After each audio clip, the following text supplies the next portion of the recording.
Skins is the kind of show that will, quite frankly, mess you up, and is the kind of show that has the potential to be your favorite show of all time. If you like me and you like to watch TV shows that basically is a bunch of teenagers fucking up their life, it is peak. Like Skins is Euphoria before Euphoria was Euphoria. You probably wouldn't have Euphoria without Skins.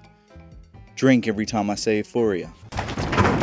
Before I get too ahead of myself, let's talk about what Skins actually is. Skins is a British TV show that came out in the early 2000s that follows a bunch of teenagers in their last 2 years of college. There is 3 generations, that's each generation gets 2 seasons, and you just kind of follow their story through. We don't really talk about the 3rd generation though, because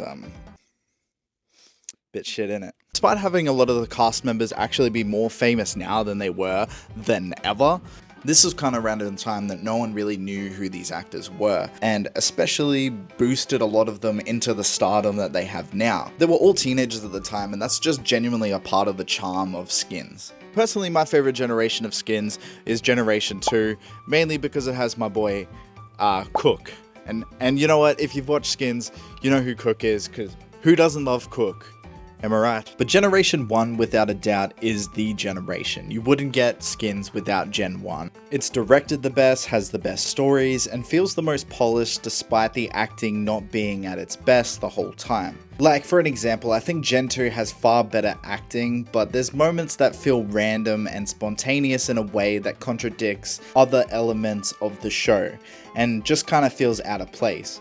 Where with Gen 1, apart from the sketch episode, everything feels like it's moving forward in a way that makes sense and makes sense for the characters. Things happen at the right time, and the show overall just feels like it's moving correctly. Everything that you can imagine from a teenage drama is kind of here. We got love triangles, especially season 1, we got a love square. I ain't seen that before. A lot of drugs, alcohol, cheating, and anything that you can imagine teenage people to just kind of be doing at the time. I think anyway, it's kind of an absurd show. They steal a car and then drive it into a lake.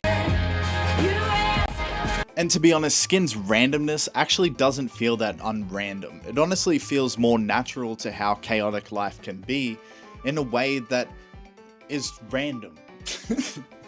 Fuck, my lungs are killing me. In Generation 1 especially, I feel like they nail the impact of how traumatic moments just kind of creep in amongst all the good times. Like the episode where Sid loses his dad kind of hits really hard because for most part, the show has kind of been light to a certain degree. And honestly, the way that they handle grief in that episode is pretty realistic to how I've seen people handle their own grief. Sid, instead of like freaking out and calling the cops, kind of shuts down and closes himself off and just kind of goes about his day in such a normal way that he's like trying to process things but hasn't really linked to reality that what has happened until the end where everything kind of comes together and smashes into this moment where he just breaks down crying in his best friend's arms. And it's a moment that will stick in your mind watching the show because goddamn, is that traumatic. They really know how to kill off characters in the show, except for one character. Spoilers I will not name. Skins has an amazing way of defining its characters, and it does that by doing this one thing, which is style. You get an insight to their mind and like how they feel about themselves reflected through their fits. Especially with Chris, he's a party animal and he's a bright and colorful guy. So a lot of his outfits are just bright and colorful. Maxie's gay, so he wears gay fits. Skins definitely has a lot that defines their characters, especially with Sid and his beanie, Freddie and his fedora, the only man that I've ever seen able to rock and pull off a fedora.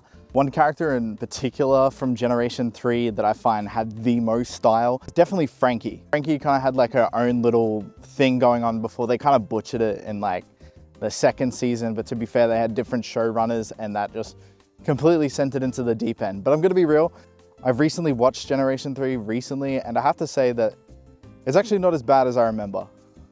I feel like this angle just makes my outfit look worse, if I'm gonna be real. It's a beautiful idea though. I honestly think Generation 3 has a bad rap. While we're on the topic anyway, they are honestly the most Skins, and to be honest, to me, feels like the most Skins for a new generation of Skins. They're just kind of disconnected from everything else, but it feels more like, how do I put this?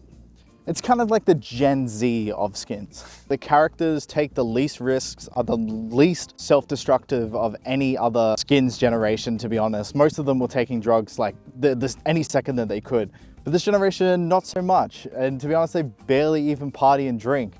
Obviously, there's still a lot with Gen 3 that kind of sucks. Not the most perfect generation by far, but I wouldn't say that they're terrible. There are a lot of ideas that were presented in the last generation that could have been really great. Frankie, especially as a character, is the most disappointing part, purely based on just how good of a character she could have been. Most of Gen 3 actually felt like a real, tangible friend group and had some moments that really delivered in on the fact that they just hung out off screen and everything like that. Generation 1 had that. They felt like a friend group that just had a bit of drama here and there. Gen 2, they just had way too much drama. I'm surprised any of them were friends with each other. Gen 3 is the most friend group. The characters that I ended up hating the most by the end of Generation 3 were basically just Frankie and Maddie.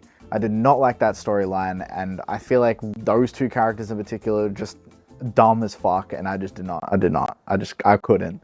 I also felt like Richie was super underutilized. Kind of has his last episode where he goes through a bunch of things and then just kind of disappears after that. He is there, but I just feel like we needed a little bit more of him around, especially connecting with Arlo, which is probably one of my favorite characters in the show. Arlo and Minnie. I adore Arlo and Minnie. One thing that you may come to love with Skins, as I did, is how it's kind of a show that is unafraid to cover any kind of topic. From mental disorders to teen pregnancy, it's not a show that particularly shies away from any sort of topic. A kind of show that at times came to impress me with the kind of topics that it was covering. I'd never really officially seen a lot of the things that this show actually dived into prior to watching the show for the first time. Like with my icon Maxi and Enwa. To explain a little bit, Enwa and Maxi are best friends, but Enwa has his religious beliefs. Though between you and me, he doesn't really follow them that, correctly. But this creates an interesting dynamic between the two where they kind of have to navigate their friendship with a balance of what Anwar believes in. And it kind of creates something that honestly wasn't well covered, but it was an interesting topic to be covered in a show like this that honestly I just haven't seen before. Skins really does have a good way of making sure that some of its moments really hit personally, especially for me with Chris. I find that character to be someone that I can sort of relate to a degree.